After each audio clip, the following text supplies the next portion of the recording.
All right, this is the perfect time of year for you, the agent, to go out there and be a hero to everybody that you put into a home last year. And how can you be a hero? Well, you can be a hero because everybody who's bought a home last year, well, actually every homeowner, but every homeowner who bought a house this year is going to get a new LOP letter from the city saying this is your new state equalized value and what your new taxable value is on your property. And now you have the opportunity, if you want to dispute that, to go see the board of reviews here in the first week or two of March. They're usually there for 14 days, and that's it. You don't get another opportunity. You don't get another opportunity forever and ever to reset that value to the property. So it's very important that if there's a dispute or a disagreement, you want to go see that board. Now, you want to go to see that board, but you want to go with the proper information. Because the board, or that value, I should say, that they came up with is based on a 2-year study, December 31st of last year, going back 2 years, so it goes into a study.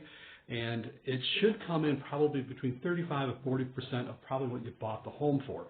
So if you get the state equalized value and the taxable value and they're 50% of what you bought the house for, I would still probably look into it and see if they're actually correct on that information. And of course, if it's higher, you definitely want to go in and dispute that value. Now, when you go in, you got to go in with some information, because if you go in with nothing, well, the board's not going to do anything for you. You just wasted your time. But you want to go in a little bit intelligently. And this is what you want to suggest to your homeowners, is go out there and go and look at their jacket or the record of their home, because you want to make sure that if it's a 3-bedroom home, it's a 3-bedroom home. You want to make sure all that information is correct.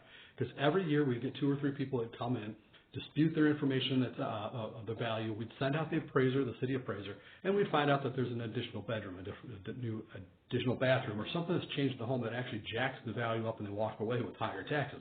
So they came in to argue one point, and they walk away with a higher tax bill.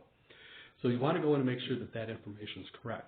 And you need to understand, too, that the values that they're looking at, they're coming up with, are much different than what an appraiser is doing. An appraiser looks at the current house and tries to find something that's close to that home within a mile radius or so. And the city, though, is going to be looking at like houses, like neighborhoods, and comparing maybe a south end home to a north end home, and you can get different values. So you need to kind of go in with a little bit different perspective on value. So when you're giving that information to a client, kind of dig into it a little bit differently, because they have that sales study book, and where in the neighborhood breakdown, you can compare house to house to make sure that they're right. And it's a good idea to kind of go and look at conditions of the home. There's a little bit of legwork that can go in there, but it saves you tons of money down the road for years and years and years, and that's where you get to be the hero. And you also want to let them, everybody that you've had houses for in the past, let them know that, you know, the rate of inflation is hitting us, and the values are going up 5%. I shouldn't say the value, but the taxable value is going up 5%, because it was capped, fortunately, back in 1994.